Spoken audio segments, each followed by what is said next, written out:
এই চ্যানেলে তোমাদের সবাইকে স্বাগতম জানাই। এই চ্যানেলে যারা নতুন আছে তারা চ্যানেলটিকে অবশ্যই সাবস্ক্রাইব করবে। ভিডিওটি ভালো লাগলে অবশ্যই লাইক করবে, শেয়ার করবে। দ্য স্নেল মানে শামুকের কথা বলেছে এখানে। কবিতাটি লিখেছেন William Cowper. The author and the text মানে লেখক এবং পাঠ্য। William Cowper was one of the most popular poets of his Times.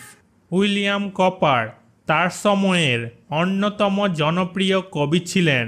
Copper change the direction of 18th century nature poetry by writing about the English countryside and the everyday lives of people. Copper ইংরেজ পল্লী এবং মানুষের প্রতিদিনের জীবন নিয়ে লিখে 18তম শতাব্দীর প্রকৃতির কবিতার দিক পরিবর্তন করেছিলেন। His famous works include Olney hymns and the task. তার বিখ্যাত রচনাগুলির মধ্যে রয়েছে Olney hymns and the task. The poem takes us into the private world of a snail, where it is seen to lead a self-sufficient life.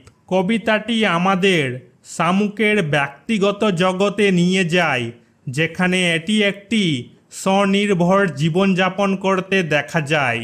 We are allowed to observe in minute detail the small yet self-contained world in which a snail lives.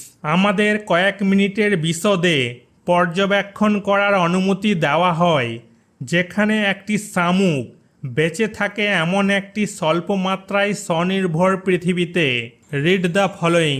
এখন আমরা the snail কবিতাটা পড়ব, কবিতাটা ভালোভাবে বুঝে নিব। কবিতাটাতে প্রথম স্ট্যাঞ্জাতে কি বলেছে? To grass or leaf or fruit or wall the snail sticks close nor fears to fall as if he grew there, house and all together. মানে কবি এখানে যেটা বলেছেন, ঘাসে অথবা পাতায় অথবা ফলে অথবা কোনো পাঁচিলে বা দেওয়ালে শামুক শক্ত করে আটকে থাকে, তার পড়ে যাওয়ার ভয় কোনোভাবেই দেখা যায় না বা থাকে না, যেন সেখানে সে তার বাড়িঘর সমেত বা বাড়িঘর নিয়ে একসাথে বড় হয়েছে। মানে এখানে শামুকের শক্ত খলসটিকে বলা হয়েছে তার বাড়িঘর সমেত বা বাড়িঘর নিয়ে।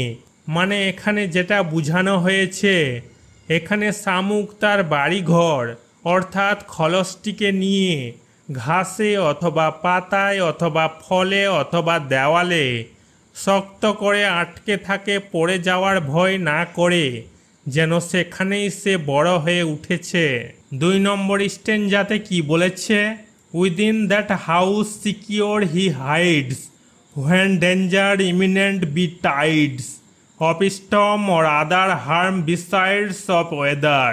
কবি এখানে যেটা বলেছেন, সেই বাড়ি অর্থাৎ খলসের মধ্যে সে নিজেকে নিরাপদে লুকিয়ে রাখে যখন সে অনুভব করে কোনো আসন্ন বিপদের, ঝড় ঝঞ্ঝার বা আবহাওয়া ছাড়া অন্য কোনো বিপদের। মানে এখানে যেটা বুঝিয়েছে, একটি শামুক যখনই বুঝতে পারে যে কোনো একটা বিপদ আসছে, সেটা কোনো ঝড় ঝঞ্ঝার জন্য হোক বা আবহাওয়া ছাড়া অন্য কোনো কারণ হোক, সে তৎক্ষণাৎ তার বাড়ি অর্থাৎ নিজের খলসে নিরাপদে শরীরটাকে লুকিয়ে নেয়। 3 নম্বর স্ট্যাঞ্জাতে কি বলেছে? Give but his horns the slightest touch, his self-collecting powers is such, he shrinks into his house with much displeasure. কবি এখানে বলেছেন, কেউ যদি শামুকের শিংগুলিতে সামান্যতম স্পর্শ করে, তার নিজেকে আত্মসংবরণের ক্ষমতা এতটাই যে সে তখনই অত্যন্ত বিরক্তিতে নিজের শরীরটাকে সংকুচিত করে বা গুটিয়ে লুকিয়ে পড়ে। এখানে সিং বলতে শামুকের সুরের মতো যে আছে সেটাকে বলেছে। 4 নম্বর স্ট্যাঞ্জাতে কি বলেছে? Wherever he dwells alone, except himself has chattels none, well satisfied to be his own whole treasure. কবি এখানে বলেছেন, একটি শামুক যেখানে থাকে সেখানে সে একাই থাকে, নিজেকে ছাড়া তার কোনো সম্পত্তি নেই সেটা বললেই চলে, এবং নিজেকে নিয়ে সে এতটাই সন্তুষ্ট থাকে যে তার নিজের শরীর বা নিজেই সে একটি সম্পদের মতো। 5 নম্বর স্ট্যাঞ্জাতে কি বলেছে? Das hermit like his life he leads nor partner of his banquet needs, and if he meet one, only feeds the faster. কবি এখানে বলেছেন একটি সাধু বা সন্ন্যাসীর মতোই শামুক তার জীবনযাপন করে। তার ভোজে কোনো সঙ্গী বা সাথীর প্রয়োজন হয় না, এবং তার ভোজ চলাকালীন যদি সে অন্য কোনো শামুকের আভাস পায় তখনই সে তার খাবার খাওয়া খুব দ্রুত করে দেয়। 6 নম্বর স্ট্যাঞ্জাতে কি বলেছে? Who seeks him must be worse than blind, he and his house are so combined, if finding it he fails to find its master. কবি শেষে বলেছেন যে তাকে খোঁজে, তাকে বলতে গেলে এখানে শামুকের কথা বলেছে। সে অর্থাৎ মানুষটি অন্ধ ব্যক্তির থেকেও খারাপ। একটি শামুক এবং তার বাড়ি অর্থাৎ খলসটি ভীষণভাবে মিলিত বা সংযুক্ত, তাই কোনো একজন সন্ধানকারী শামুকের খলসটিকে দেখতে পায়, কিন্তু সে দেখতে পায় না শামুকটিকে, কারণ শামুকটি তার খলসের ভিতর লুকিয়ে আছে। তাই কবি আমাদের বুঝিয়েছেন একজন অন্ধ ব্যক্তি বা দৃষ্টিহীন ব্যক্তির থেকেও সে অর্থাৎ ভালো মানুষটি যে চোখে দেখতে পায় সে খারাপ, কারণ সেও যদি খলসের ভিতরে লুকিয়ে থাকা শামুকটিকে দেখতে না পায় তাহলে সে অন্ধের থেকেও খারাপ।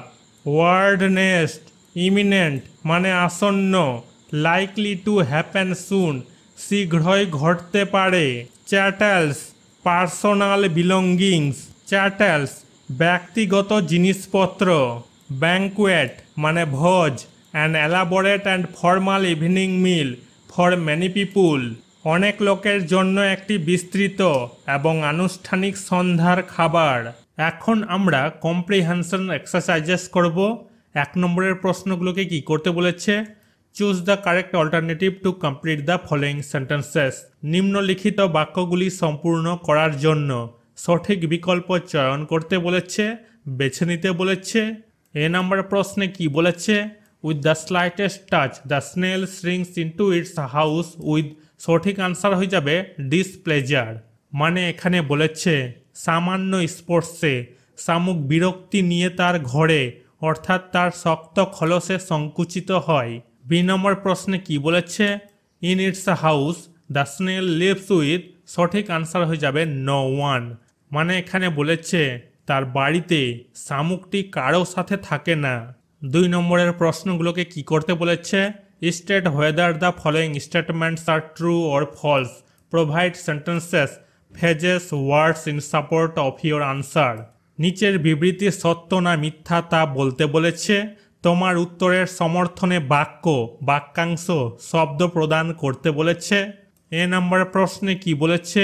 The snail fears to fall from the wall, মানে এখানে বলেছে শামুক দেওয়াল থেকে পড়ে যাওয়ার ভয় পায়।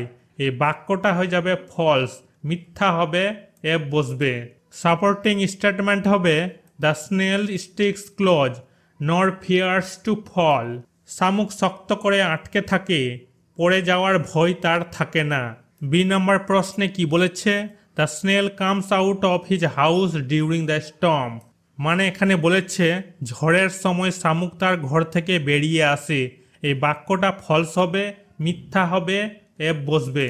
সাপোর্টিং স্টেটমেন্ট হবে within that house secure he hides of storm or other harm besides, সেই ঘরের মধ্যে সে নিরাপদে লুকিয়ে থাকে ঝড় বা অন্যান্য ক্ষতির সময়। সি নম্বরে কি বলেছে? The snail and his house are conjoined, মানে এখানে বলেছে শামুক এবং তার ঘর সংযুক্ত। এই বাক্যটা ট্রু হবে, সত্য হবে, টি বসবে। সাপোর্টিং স্টেটমেন্ট হবে he and his house are so combined, শামুক এবং তার ঘর সংযুক্ত। 3 নম্বরের প্রশ্নগুলো এখন আমরা করব। কি বলেছে? আনসার দ্য ফলোয়িং কোয়েশ্চিন, এই প্রশ্নগুলোর উত্তর দিতে বলেছে। এ নম্বর প্রশ্নে কি বলেছে? What does the snail usually stick itself to, শামুক সাধারণত কিসের সঙ্গে লেগে থাকে? আনসার কি হবে? The snail usually sticks itself to grass or leave or fruit or wall. শামুক সাধারণত ঘাস, পাতা, ফল বা দেওয়ালে লেগে থাকে। বি নম্বর প্রশ্নে কি বলেছে? What makes the snail well satisfied? কি শামুককে সন্তুষ্ট করে? আনসার কি হবে? To be his own whole treasure makes the snail well satisfied. নিজেকে অর্থাৎ নিজের শরীরকে সে একটি সম্পদের মতো মনে করে সে সন্তুষ্ট। সি নম্বর প্রশ্নে কি বলেছে? When does the snail feed ফাস্টার? শামুক কখন দ্রুত খায়? আনসার কি হবে? When the snail meets one he feeds ফাস্টার। শামুক যখন অন্য কোনো শামুকের আভাস পায় তখনই সে তার খাবার দ্রুত খায়। Grammar in use. এখন আমরা গ্রামার করব। 4 নম্বরে কি বলেছে? Change the following sentences into questions as directed. নির্দেশিত হিসাবে নিম্নলিখিত বাক্যগুলিকে প্রশ্নগুলিতে পরিবর্তন করো। এ নম্বরে কি বলেছে? Siraj always rises early. Siraj সর্বদা তাড়াতাড়ি ওঠে। Interrogative sentence using does. প্রশ্নবোধক বাক্যে ডাজ ব্যবহার করে লিখতে বলেছে। আনসার কি হবে? Does Siraj always rise early? Siraj কি সর্বদা তাড়াতাড়ি ওঠে? বি নম্বর প্রশ্নে কি বলেছে? Joyce is the best singer in the class. Joyce ক্লাসের সেরা গায়ক। Information question using who. Who ব্যবহার করে প্রশ্ন করতে বলেছে। Who is the best singer in the class? উত্তর হবে ক্লাসের সেরা গায়ক কে? সি নম্বর প্রশ্নে কি বলেছে? He saw the rainbow. তিনি রংধনু দেখেছেন বা রামধনু দেখেছেন। Interrogative sentence using did. Did ব্যবহার করে প্রশ্নবোধক বাক্যে লিখতে বলেছে। আনসার লেখা হয়েছে did he see the rainbow? সে কি রামধনু বা রংধনু দেখেছে? ডি নম্বর প্রশ্নে কি বলেছে? I go to school by bus. আমি বাসে করে স্কুলে যাই। Information question using how. How ব্যবহার করে প্রশ্নে রূপান্তরিত করতে বলেছে। এখানে লেখা হয়েছে how do you go to school. এখানে যেটা বলেছে তুমি কেমন করে বা কিভাবে স্কুলে যাও, মানে কিসে করে সে স্কুলে যায়। এখন আমরা রাইটিং অ্যাক্টিভিটি করব। 5 নম্বরে কি বলেছে?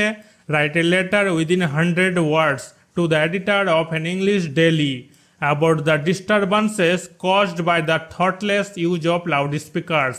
একটি ইংরেজি দৈনিকের সম্পাদককে একটি চিঠি লিখতে বলেছে 100 শব্দের মধ্যে লাউড স্পিকারের অযৌক্তিক ব্যবহারের ফলে সৃষ্টি ঝামেলা সম্পর্কে। আনসার লিখব two the editor, the Times of India, এটা হচ্ছে পত্রিকার নাম, কলকাতা 700032। এখানে ডেট দিব, তারিখ দিব। Subject: the disturbances caused by the thoughtless use of loudspeakers. বিষয়: লাউডস্পিকারের চিন্তাভাবনা ব্যবহারের কারণে সৃষ্ট ব্যাঘাত। Sir, we are having serious problems with the noise, which is why we are writing this letter.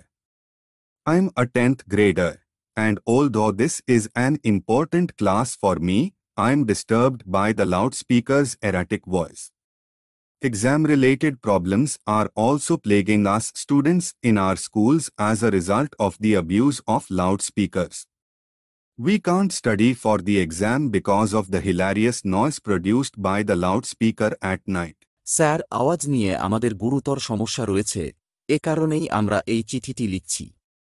আমি 10ম শ্রেণীর এবং যদিও এটি আমার জন্য একটি গুরুত্বপূর্ণ শ্রেণী, আমি লাউডস্পিকারের অনিয়মিত কণ্ঠে বিরক্ত।